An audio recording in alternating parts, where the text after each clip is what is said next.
Hi hello నమస్తే.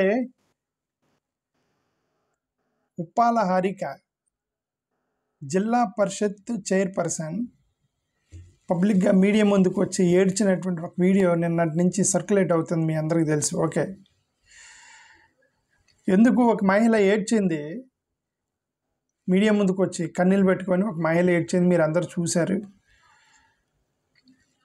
నేతలు దాడి చేశారట, వల్గర్ లాంగ్వేజ్ వాడారట, అసభ్యకరమైనటువంటి బూతులు తిట్టారట. అది కొద్దిగా ఆడవాళ్ళకి వెంటనే ఏడుపు వచ్చింది కాబట్టి ఆమె మీడియా ముందు ఏడ్చారని ఒకటి అర్థమైంది. జిల్లా ప్రాథమిక పౌరురాలకే రక్షణ లేదు అని, ఇప్పుడు ప్రాథమిక లేదు, సెకండరీ లేదు, అందరికీ రక్షణ కల్పించాల్సిన బాధ్యత పోలీసులది. Okay, the responsibility of the police is you should protect every women in Andhra Pradesh. అక్కడ ఉన్న వాళ్ళందరూ మీరు కారు దిగండి, చంపేస్తాము, నరికేస్తాము అని చెప్పేసి మొత్తం కారు మీద దాడి చేశారట. ఏదో ఒక 10 నిమిషాలు పూజ దారిలో అంటే పర్లేదు, గంటన్నర ఆ కారులోనే ఉన్నారట వాళ్ళు దిక్కుండా. అంటే గంటన్నర పాటు వాళ్ళు బెదిరించారా? క్వశ్చనే కదా అది. గంటన్నర పాటు అంటే మహిళని భర్త ఇద్దరు కారులో ఉన్నారు అంటే గంటన్నర పాటు ఏంటి అంత థ్రెటనింగ్ అండి. వాళ్ళు బయటికి రాకుండా గంటన్నర కారులో ఉన్నారనేది ఇక్కడ we need to understand that. Nagavarapadu జంక్షన్లో జడ్పీ చైర్మన్ అంటేమో ఉప్పాల హారిక వాహనాన్ని చుట్టుముట్టి టీడీపీ జనసేన నేతలు దాడి చేశారట. సరే, పోయిన తర్వాత పోలీస్ స్టేషన్లో వీళ్ళు కంప్లైంట్ చేశారట. ఎందుకు దాడి చేశారు అని అంటే, వాళ్ళ వీడియోలు చూసిన ప్రకారం కొన్ని వీడియోలు సర్క్యులేట్ అవుతున్నాయి. వాళ్ళ వీడియోల ప్రకారం నాకు అర్థమైంది ఏంటంటే, వాళ్ళు ఏం చేయలేదు, వాళ్ళు ఏదో నియోజకవర్గంలో తిరుగుతున్నట్టున్నారు. ఇది మీ గవర్నమెంట్ చేసిన ఇది ఈ ప్రామిస్ చేశారు, మీ ప్రామిసుల్ని మీరు సరిగా చేయలేదని అపోజిషన్ వాళ్ళు కార్యక్రమాలు పెట్టారు కదా. అపోజిషన్ నాయకుడి కార్యక్రమం పెట్టుకుంటారండి, దాంట్లో ఏంటి పొరపాటు ఏంది? Opposition leader will go to house and say that this government is not good. దాడి చేయలేం కదా మనం, మన ఫండమెంటల్ హక్కు ఉంది కదా. అపోజిషన్ లీడర్స్ ప్రభుత్వాన్ని విమర్శించే హక్కు ఉంది కదండి, విమర్శించాలనే కదా రాజ్యాంగం చెప్తుంది. దాన్ని మనం దాడి చేయలేం కదండి, దాడి చేయకూడదు కదా, చట్టవిరుద్ధం కదా, అది రాజ్యాంగ ఉల్లంఘన కదా. అది స్టార్టింగ్ నుంచి కూడా మేము అదే చెప్తున్నాం కదా, ప్రశ్నించే వాళ్ళ మీద దాడి చేయకూడదని. కేవలం వాళ్ళు ఏదో ప్రోగ్రాంకి వెళ్ళి ప్రభుత్వాన్ని విమర్శిస్తున్నారని దాడి చేశారు అని నాకు వచ్చిన మెసేజ్ ప్రకారం. దాని వెనకే రీజన్ ఉందో మనకు తెలియదు. అంటే ఎందుకు అంతమంది చుట్టుపక్కల దాడి చేయడానికి? ఇక్కడ హైలైట్ పాయింట్ ఏంటంటే, ఆమె మీడియా ముందుకు వచ్చి ఆడవటం ఇక్కడ హైలైట్ పాయింట్.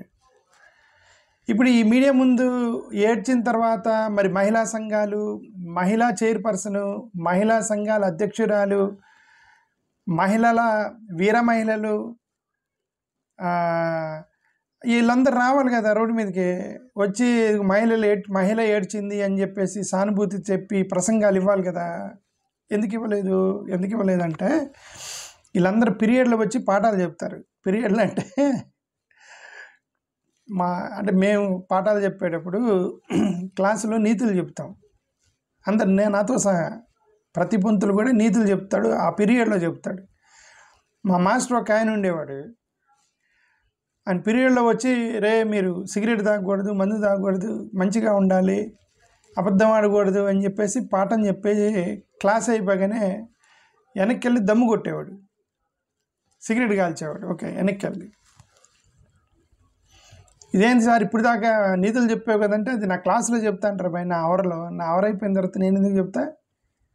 ఇప్పుడు వీళ్ళంతా పంతులు అనమాట వీళ్ళంతా. ఎందుకు ఇప్పుడు మహిళ ఏడ్చినప్పుడు మహిళని నేర్పిస్తారా? మహిళా హక్కుల సంఘాలను మనం కాపాడాలి, మహిళా రక్షణ కాపాడాలి, మహిళల్ని మనం గౌరవించాలి, మహిళలంటే చిన్న చూప, మహిళలంటే అని చెప్పేసి ప్రసంగాలు ఇచ్చే పంతులకి ఇంకా పీరియడ్ రాలేదని అర్థం. ఆ పీరియడ్లో వచ్చి చెప్తారు. వాళ్ళ పీరియడ్ ఎప్పుడు వచ్చింది? వాళ్ళ మహిళలు ఏడ్చినప్పుడు ఆ పీరియడ్ వచ్చింది, లేదంటే రాదు. అంటే ఆ ఎన్డీఏ కూటమిలో ఎవరో జడ్పీ చైర్మన్కో ఎవరో వాళ్ళ మహిళలకి ఎవరో వైసీపీ వాళ్ళు సోషల్ మీడియాలో ఏదో పోస్ట్ చేయడం ఏదో చేశారనుకోండి, అప్పుడు వాళ్ళు ఏడ్చారనుకో మీడియా ముందుకు వచ్చి, అప్పుడు వాళ్ళు పీరియడ్ వచ్చినట్లెక్క. ఆ పీరియడ్లో వచ్చి పలకపలపని తీసుకొని మనకు నేర్పించినట్టు నీతులు ఇవన్నీ నేర్పిస్తారని ఒకటి అర్థమైంది మనకి. అది ఓకే. ఫండమెంటల్లీ మీరు చూశారు కదా, ఒక మహిళని ఏడిపించారు.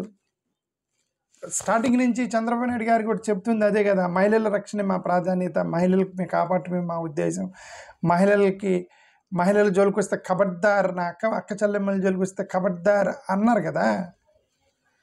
అంటే చంద్రబాబు నాయుడు గారు కూడా పీరియడ్లో చెప్పి పాఠాలు చెప్పే పొంతులు లాంటి వాళ్ళనే కదా అర్థం. ఆయన కూడా ఏం ఖండించలేదు కదా, ఒక మహిళ వచ్చి మీడియా ముందు ఏడిస్తే. కానీ చంద్రబాబు నాయుడు గారి పీరియడ్ కూడా రాలేదని అర్థం. ఓకే, మరి లోకేష్ గారు, పవన్ కళ్యాణ్ గారు, అంటే పవన్ కళ్యాణ్ గారు వీర మహిళలు ఏదో పేరు పెట్టారు, జన సైనిక వీర మహిళలు, వాళ్ళు ఏడిస్తేనే పవన్ కళ్యాణ్ గారు వస్తారనుకుంటా.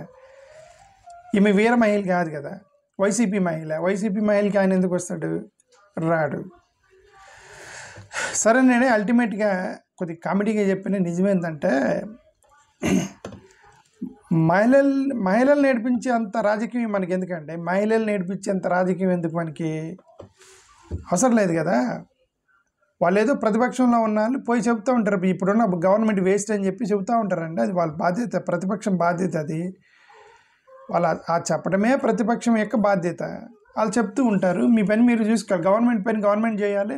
ప్రతిపక్షంలో ఉన్న వాళ్ళు ఊరు తిరిగి వీళ్ళు మంచిది కాదని చెప్పాలి, మీరు ఊరు తిరిగి మేము మంచి వాళ్ళం అని చెప్పుకోవాలి. ఇంక ఇదే కదండి రాజకీయము. Then where is the concept of attacking on a women? ఎందుకు? Why should you attack on her? ఒక సామెత ఉంది, గతంలో ఒక సామెత ఉంది. ఈ సామెత చెప్పాలంటే నాకు కూడా కొద్దిగా భయం, ఎందుకంటే మన వల్ల ఎంతమంది ఆడవాళ్ళు ఏడ్చారో మనకు తెలియదు. నా వల్ల చిన్నప్పుడు మా అమ్మ ఎన్నిసార్లు ఏడ్చిందో ఎవరికి తెలుసు. చిన్నపిల్లలప్పుడు మాటనికి పోతే తల్లి కొన్నిసార్లు సహనం నశించి ఏడ్చింది, పిల్లల మాట అంటలేదని. మరి నా వల్ల మా అమ్మ ఎన్నిసార్లు ఏడ్చిందో, నా వల్ల నా భార్య ఎన్నిసార్లు ఏడ్చిందో, గర్ల్ ఫ్రెండ్స్ ఏమైనా ఉంటే వాళ్ళు ఎన్నిసార్లు ఏడ్చారో, చెల్లెళ్ళు ఎన్నిసార్లు ఏడ్చారో, మన వల్ల ఎన్నిసార్లు ఏడ్చారో తెలియదు కదా. కాబట్టి మగవాళ్ళు ఈ సామెత చెప్పకూడదు.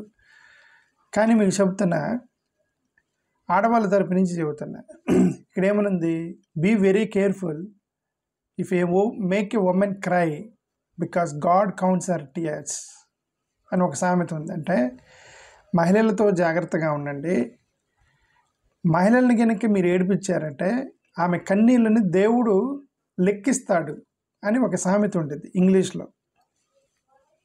ఓకే, మహిళలు ఏడ్చిన ప్రతిసారి అంటే ఒక్కొక్క డ్రాప్ పడుతూ ఉన్నప్పుడు అంటే దేవుడు లెక్కిస్తూ ఉంటాడంట 1 2 3 అని. అందుకే జనరల్గా ఇట్లాంటి సామెతలు మగవాళ్ళు చెప్పరు, ఎందుకంటే మగవాళ్ళకి భయం. ఎందుకంటే మన వల్ల ఎంతమంది ఆడవాళ్ళు ఏడ్చారో భవిష్యత్తులో, అంటే భవిష్యత్తులో ఎవరు ఆడవాళ్ళు గతంలో ఎంతమంది ఏడ్చారో మనకు తెలియదు కదా. అందుకని మగవాళ్ళు చెప్పరు. బట్ ఎనివే, కనీసం మహిళల తరపున నేను what I want to say is that మహిళలు మీడియా ముందుకు వచ్చి ఏడ్చేంత రాజకీయం అవసరం లేదని నా ఉద్దేశం. మీడియా ముందుకు వచ్చి ఏడ్చేంత రాజకీయం ఏంటి? What is the need of that kind of politics? సరే, ఎనివే ఎన్నిసార్లు చెప్పినా ఇదే మ్యాటర్. దాన్ని నేను తీవ్రంగా ఖండిస్తున్నాను పర్సనల్గా. Politics should be based on the debate, logic, argument, facts, statistics, tables, press meets, వీటి ద్వారానే రాజకీయం జరగాలి తప్ప అటాక్ చేయటం, కొట్టడం, చంపడం, కార్లు పగలగొట్టడం, అద్దాలు పగలగొట్టడం, మహిళలు నేర్పించడం, ఈ రాజకీయం అనేది కరెక్ట్ కాదని నా ఉద్దేశం. థ్యాంక్ యూ, నమస్కారం.